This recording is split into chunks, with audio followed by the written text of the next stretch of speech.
Life insurance policy लेने से पहले ये पूरा वीडियो जरूर देखिए। इस वीडियो में आपको 6 ऐसे सवालों का जवाब मिलेगा जिससे आप ये डिसाइड कर पाएंगे कि आपको लाइफ इंश्योरेंस लेना चाहिए कि नहीं। Taxing payouts received from life insurance policies issued after April 2023. This is if the total life insurance premium of all policies combined paid in a year is over 5 lakh rupees.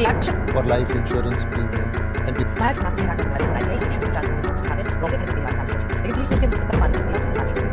Hello दोस्तों, business में आपका स्वागत है। तो life insurance सबके लिए बहुत ज्यादा मान्य रखता है क्योंकि ये हमारे सारे गोल्स को सेव कर देता है, लेकिन वहीं पर ये पॉलिसी बहुत ज्यादा मिससोल्ड किया जाता है और हम सब बिना कुछ सोचे समझे ये पॉलिसी ले लेते हैं, फिर कंटिन्यू नहीं कर पाते हैं। और IRDAI insurance regulator and development authority of India के अकॉर्डिंग इन्हें हर साल 1.5 लाख तक कंप्लेंट्स रिसीव होता है, जिसमें पता चलता है कि लगभग 10 में से 3 पॉलिसीज को दोबारा रिन्यू नहीं करवाया गया अगले साल। और हर साल लगभग 2.8 करोड़ पॉलिसीज में से 80 लाख पॉलिसीज ऐसे होते हैं जिन्हें दोबारा रिन्यू नहीं करवाया जाता और वो वेस्ट हो जाते हैं। और जैसे जैसे टाइम बीतता रहेगा वैसे वैसे ये पॉलिसी होल्डर घटते रहेंगे। लगभग 5वें साल तक ऑलमोस्ट 60% पॉलिसीज लैप्स्ड हो जाएगी या तो सरेंडर कर दिया जाएगा बाय पॉलिसी होल्डर। लेकिन भाई साहब, जब सरेंडर ही करना था तो पॉलिसी ही क्यों लिए? या तो कंप्लीट करो या तो लो ही मत, क्योंकि जब आप कोई पॉलिसी बीच में सरेंडर करते हो ना,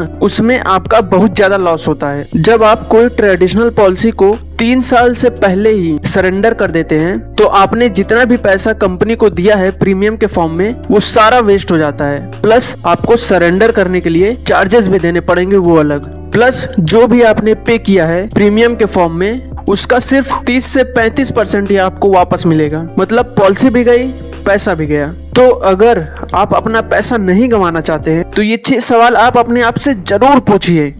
पहला सवाल, do you really need life insurance? क्या आपको सही में लाइफ इंश्योरेंस की जरूरत है? देखिए, लाइफ इंश्योरेंस जरूरी तो है, लेकिन क्या आपके लिए जरूरी है? अगर आपके फैमिली में सब आपके ऊपर डिपेंड है, आपकी wife, childrens, parents and even siblings, और आप अकेले ही कमाने वाले हैं, तब तो आप इंश्योरेंस ले ही लीजिए। लेकिन अगर आपके ऊपर कोई डिपेंड नहीं है और आपकी वाइफ भी अच्छा खासा पैसा कमाती हैं, आपके बिना ही फैमिली को अच्छे से चला सकती हैं, तब तो इंश्योरेंस लेने का कोई जरूरत नहीं है। और अगर आप अनमैरिड हैं, कोई आपके ऊपर डिपेंड भी नहीं है, तब भी कोई जरूरत नहीं है लाइफ इंश्योरेंस लेने की। देखिए, ये सब सिर्फ एक कंडीशंस हैं। आप अपने बेसिस पर पूरा सोच समझ कर ही फैसला करिए कि लाइफ इंश्योरेंस लेना है या नहीं। दूसरा सवाल, इज द कवर एडिक्वेट?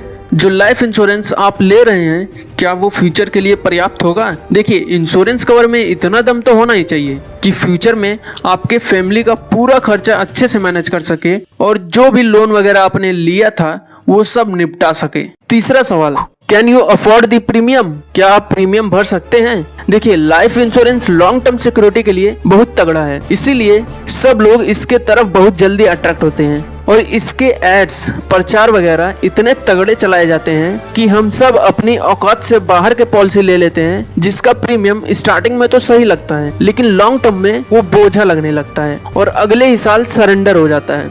चौथा सवाल, are you buying only to save tax?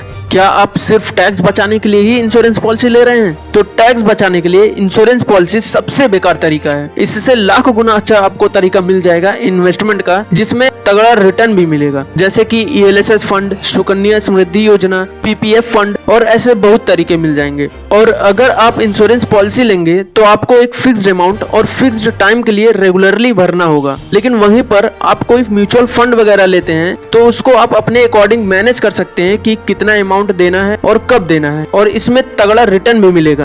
पांचवा सवाल, have you calculated the returns? क्या आपने रिटर्न वगैरह कैलकुलेट किया है? देखिए, इंश्योरेंस वगैरह का कॉन्ट्रैक्ट 20 से 25 साल तक तो रहता ही है और लॉन्ग टर्म में कंपाउंडिंग बहुत तगड़ा काम करता है। तो आप पूरा रिटर्न वगैरह कैलकुलेट करके ही पॉलिसी खरीदिए और वही पॉलिसी लीजिए जिसमें तगड़ा रिटर्न हो और इन्फ्लेशन को बीट करने का दम हो। छठा और लास्ट सवाल, have you filled in correct information? क्या आपने सही इन्फॉर्मेशन दिया है कंपनी को? देखिए, आप जब भी इंश्योरेंस पॉलिसी लें तो एकदम सही इन्फॉर्मेशन फिल करें, खासकर अपनी हेल्थ से रिलेटेड, क्योंकि इंश्योरेंस कंपनी बहुत तगड़ा चेकिंग करती है, लेकिन इसमें आपको दिक्कत नहीं होगा। जब आपकी फैमिली इंश्योरेंस क्लेम करने जाएगी आपके जाने के बाद, तो आपकी फैमिली को दिक्कत होगा। और ये कंपनी तो तैयार ही बैठी है कि कॉन्ट्रैक्ट में कुछ झूठ पकड़ाए और पॉलिसी कैंसिल कर दें। और 2020 से 2021 में लगभग 12,500 डेथ्स का क्लेम रिजेक्ट कर दिया गया, जिनका वैल्यू लगभग 954 करोड़ रुपए था। तो इसीलिए आप सारा इंफॉर्मेशन एकदम सही फिल करिएगा। तो यही 6 सवाल थे जो लाइफ इंश्योरेंस पॉलिसी लेने से पहले जानना जरूरी था। और अगर वीडियो पसंद आया तो जल्दी से वो सब्सक्राइब बटन दबा दीजिए। मिलते हैं अगली वीडियो में।